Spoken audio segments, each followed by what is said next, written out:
Donald Trump today has threatened Russia and Putin after meeting with Zelensky in Vatican City. For those who don't know, today was the funeral of Pope Francis. There, President Trump and President Zelensky met in two chairs in St. Peter's Basilica. Talk about A, place to have a meeting, and B, those two meeting, because ultimately they have not had a face-to-face or really any kind of a really major conversation since that big blow-up in the Oval Office now, a month and a half ago. And so in doing so, this is a massive conversation. We know that Zelensky had taken to social media to say, and this was literally just minutes after meeting with the president, saying, "Good meeting. We discussed a lot one-on-one, hoping for results on everything we covered, protecting lives of our people, full and unconditional ceasefire, reliable and lasting peace that will prevent another war from breaking out, very symbolic meeting that has potential to become historic if we achieve joint results. Thank you, President of the United States." And at that point, we didn't hear anything from Donald Trump. We know that he actually got out there, he jumped on a plane. I'm assuming there was a lot that was happening between now and then. And then finally, when he got onto Air Force One and started flying back is when we finally got a response. Now, Donald Trump took to Truth Social where he posted a really long paragraph. And I'll be honest with you, the very beginning is mostly about him ripping the New York Times. Everyone has their opinions about the Times. And we could talk about some of that. Then he talks about, how this war was not his to begin with, and then finally gets down to the threat. And so to break it down in full, it says, "No matter what deal I make with respect to Russia and Ukraine, no matter how good it is, even if it's the greatest deal ever made, the failing New York Times will speak badly of it." Little Peter Baker, the very biased and untalented writer for the Times, followed his editor's demand and wrote that Ukraine should get back territory, including, I suppose, Crimea, and other ridiculous requests, in order to stop the killing that is far worse than anything since World War II. So he's just attacking the New York Times or the Times. He says, why doesn't this lightweight reporter say that it was Obama who made it possible for Russia to steal Crimea from Ukraine without even firing a shot? And here's the thing. I will go ahead and criticize Obama for this, that, Obama's point of view back then was that, well, Russia, if we stop you at Crimea, do you promise to not invade any further? It didn't work. Ultimately, Russia had broken Minsk I and Minsk II, sometimes within days or with hours, within minutes. So none of that worked. But, it was an attempt. It does say, continues saying, it was a joke. Did Baker even criticize the Obama Crimea giveaway? No, not once. Only Trump. I've only had nothing to do with this stupid war, other than early on when I gave Ukraine javelins and Obama gave them sheets. He likes making this comparison that Obama gave him sheets and then he gave them javelins. Okay, yes, that is the thing that did happen. But under Obama and Trump and Biden, Russia was building up their military during that entire time, making weapons, buying things from Iran and China, training their military, moving equipment into Belarus. Things were amounting up into the war beginning. So even though Trump says, it was peaceful at the time, it wasn't peaceful at all. Things were mounting. It was happening. It takes many years and a lot of equipment, a lot of money to do what Russia did. And so under Trump, things were still happening. It wasn't like he was preventing anything. Things were still happening. And according to reports, this war was going to happen in 2020, but then a global pandemic happened. So those are facts. I know Trump doesn't like those facts, but it is true. There's a lot of things that were happening behind the scenes while Trump was in power. It says here, this is Sleepy Joe Biden's war, not mine. It was a loser from day one. It should never have happened and would have happened if I were president at that time. Once again, we discussed that. I'm just trying to clean up the mess that was left by Obama and Biden, and what a mess it is. Same thing I said before. With all that being said, there was no reason for Putin to be shooting missiles into civilian areas. 100%. For 3 days in a row, Putin did that. During the peace talks, Putin did that. He constantly does this. It seems like every time there's a big announcement for Ukraine that's coming out, even if it's something that would even help Russia, Putin comes out and does something stupid like this every single time. He says cities and towns over the last 2 days. It makes me think that maybe he doesn't want to stop this war. He's just trying to tap me along and has to be dealt with differently. So in my mindset, I think Donald Trump is starting to understand that Putin is just playing Trump. You know, every day that Putin has, he's using it to terrorize civilians. Like in Kyiv the other day, there were absolutely no military targets targeted. They went after civilians, residential buildings, vehicles, and things. There was nothing there that he went after. Ukraine doesn't have military installations and bases inside of Kyiv. All that stuff is moved outwards to where the actual war is. And for some reason, Putin hit it very hard. They even used North Korean munitions to hit Kyiv. Okay?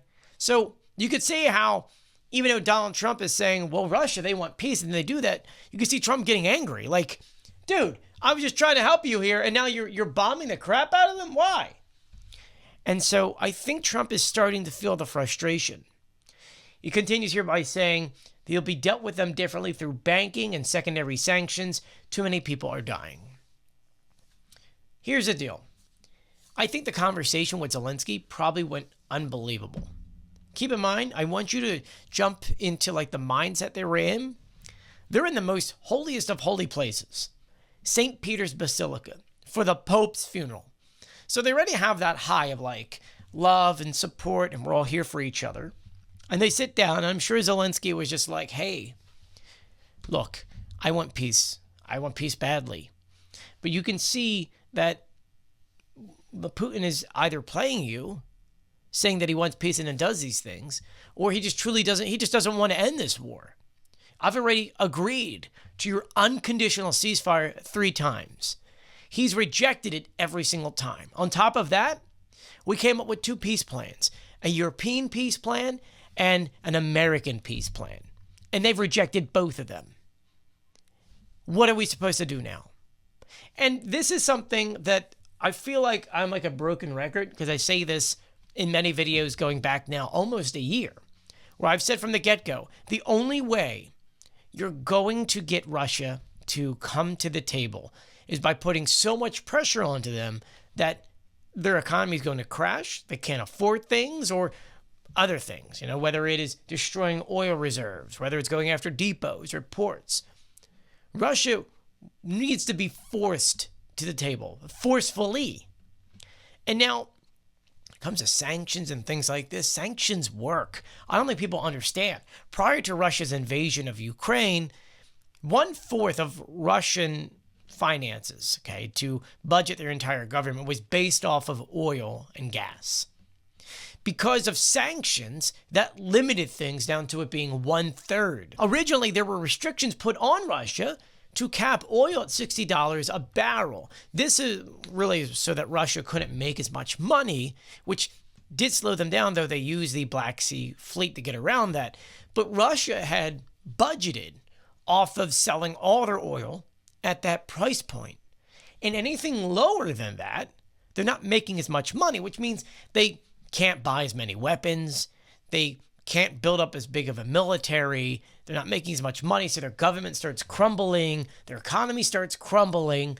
And so like the other day when gas was at $55 a barrel, if you could keep it at that rate for a month and a half, the Russian economy will have to collapse. It's just a matter of time. So when it comes to sanctions, sanctions do work. And I know that sounds weird, but they do. The ones that are currently in place are still in place from Obama and from Biden. And Trump even approved of those again in 2018 and on, because they have to be approved every year. So if we put even more sanctions on Russia, maybe target ports that accept these shadow fleets, maybe go after other banking institutions, if you do enough of this pressure, the Russian economy will collapse.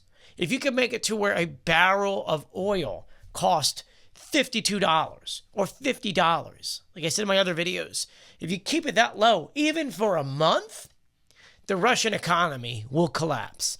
And Putin will be forced to come to the table because the oligarchs will go, hey, you know what? This ain't working out, Vladdy. Vladdy Daddy, we got to go ahead and have a conversation. Because if not, we're all going to be broke, and this is going to be a bigger problem. Because at the end of the day, all they really care about is money. That's why they invaded Ukraine to begin with, or their natural resources. And to denazify, as they say. That being said, this threat from Donald Trump, I think, is real. I think after this meeting, I think Trump went, yeah, I'm starting to understand Zelensky. And the truth of the matter is that he says that Putin has been lying to us. Yeah, he has been. And now Donald Trump's comments here come after that 3-hour-long meeting with Witkoff and Putin. And you know Witkoff, as soon as he was done with Putin, called Trump and went, yo, this is what they said. And they were probably like, yeah, he's not willing to play ball here. Because, you know, Witkoff went there to formally present and talk about the U.S. peace plan, in which we already know they rejected it, even though we know today's headline is Putin ready to talk with Ukraine without preconditions, which is just like, what? This came from the Kremlin spokesperson, who says here that Russian President Vladimir Putin told the U.S. about his readiness to enter negotiations with Ukraine without preconditions. Which makes you go, how does that work? We're not going to have talks until there's a ceasefire. Just stop fighting. Tell your guys to lay down their arms and finally we'll talk. That you need to, this sounds weird. You have to treat Putin like a dog and give him rewards when he achieves something. I'm not going to give you a treat until you sit down. I'm not going to give you X, Y, and Z until you calm down. You know, that's the same thing for Putin when it comes to sanctions and when it comes to things like this. You only can reward Putin after he's done something, not before. And so when it comes to this stuff here, with no preconditions, okay, well, we're not going to sit down and have a meeting with you until you stop the fighting. Why would we reward you to have negotiations if you're just going to continue fighting and killing civilians? And that's where we find ourselves at this very moment. But let me know what you think about all of this in the comment section below. Please share and repost my videos and subscribe to our YouTube channel. Joey Continue News, you're watching that video now. But just know I appreciate you guys and I hope you're staying safe and sound. I'll see you later. Bye.